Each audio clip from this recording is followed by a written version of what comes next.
first into our Dutch oven. You can use any pan. I don't know, I just felt like using this one with no oil, no butter, no fat, no nothing. We're gonna add, this is just 93% lean, 7% fat ground turkey. You could use anything. You could use ground chicken. Okay, am I gonna have a problem getting this out? There we go. Okay. Okay, did everybody else just see that piece of turkey that fell? Anyway, you could use ground chicken, ground beef, ground whatever else there is out there. I'm just using turkey because that's what I have in my freezer, and we were looking in our freezer for different meals that we wanted to make. We love to just kind of like go through cookbooks and just figure out what we want to get on our next grocery trip. And I'm like, you know what? Let's look in the freezer, see what we have, and kind of use up what we have from there. Because I always say, your fridge, your freezer, your pantry is only as good as you use it. You could have a ton of stuff in there, but if it's just sitting there and you don't use it up. So the reason I don't want to add any butter, any fat, no nothing, not even oil, is because I want this to cook out as much of its own juice as possible. So obviously, turkey is notorious for being dry. That's just the way it is. That's why a lot of people don't eat turkey on Thanksgiving. So you'll notice sometimes it'll say like in a water solution. It's to one, make it look super nice and juicy in the package, because nobody really wants to pick out a piece of meat that looks dry or looks like it's been sitting there. And especially when it starts to turn different colors and stuff. So that's kind of like a marketing strategy they use. But when you go to cook it, you end up with like a mixture of added water and fat in there. So eventually it's just all gonna cook out, and it's gonna take a couple of minutes.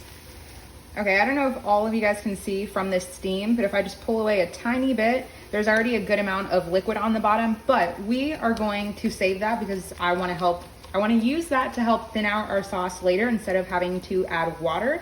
Now, while all of this is cooking, I'm gonna I always pre-chop my own onions. I never buy them pre-chopped. I just like to chop them and put it either in a freezer bag and keep it in the freezer, or just in the fridge, depending on whatever meal I'm planning on making that week, just because it helps dinner time happen so much faster. So now we're just gonna let all of this cook up until our turkey is about like 75% of the way. Then we can start with everything else. So we'll be back in a couple of minutes. Now our turkey is pretty much like 99.9% cooked, 99 point whatever, it's almost cooked. Then I'm gonna add 4 cloves of garlic. They're pretty big cloves, so I would say if you're using regular size cloves, maybe 6 of them. I have my little press here, but you guys know, save every last bit. Then we're just gonna let this hit the heat until you can kind of smell it, probably like 15 seconds. Now it's super steamy, but the thing I love about this is I'm making mine super basic, the way I grew up, because this is my childhood favorite. Oh, I just remember the way my grandma used to make it, my mom, so good. But if you wanted to cut this with using vegetables, so let's say you wanted half of the meat and half vegetables, you could practically do any type of vegetable, whether, even if you wanted to do beans with it, or like in place of half of the meat, you could help your meat stretch, you know? I feel like sloppy joes were everyone's staple in the 90s and like the early 2000s. Please let me know down below if I'm not the only one. All right, now that's good. Now we can add our seasoning. I'm gonna add 1 teaspoon of dry mustard powder. Dry mustard powder is kind of hard to explain. It's not necessarily the same thing as adding mustard into it, but if you don't have it, you can absolutely skip it and you'll be fine. Then we're gonna add 2 teaspoons each of onion powder. That was most definitely garlic powder. And then 2 teaspoons of onion powder. Then 2 teaspoons of paprika or whatever. Okay.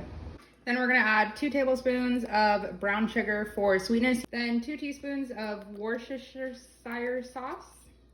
And then I have a little bit of the Trader Joe's fiery honey mustard. If you don't have it, then we're just gonna add about a teaspoon, because we're using a pound of turkey, of some salt. And I love a lot of black pepper in it, so we're just gonna add about a teaspoon of black pepper. Then we're gonna add 2 tablespoons. This is just a no sugar added ketchup. It's made with like a ton of vegetables in it, but regular ketchup will work too. Then we can add 12 ounces of tomato sauce. Then we'll just give it all a mix and turn our flame to like a medium, just to cook out the aluminum can taste from the tomato sauce. Okay, we had to take a little break here, but now we are back. We're gonna add a tablespoon of apple cider vinegar. I love the acidity that it gives. You could use white vinegar as well. And we're just gonna give it a mix. It is so good. The acidity from the vinegar helps cut down on the sweetness, which is perfect.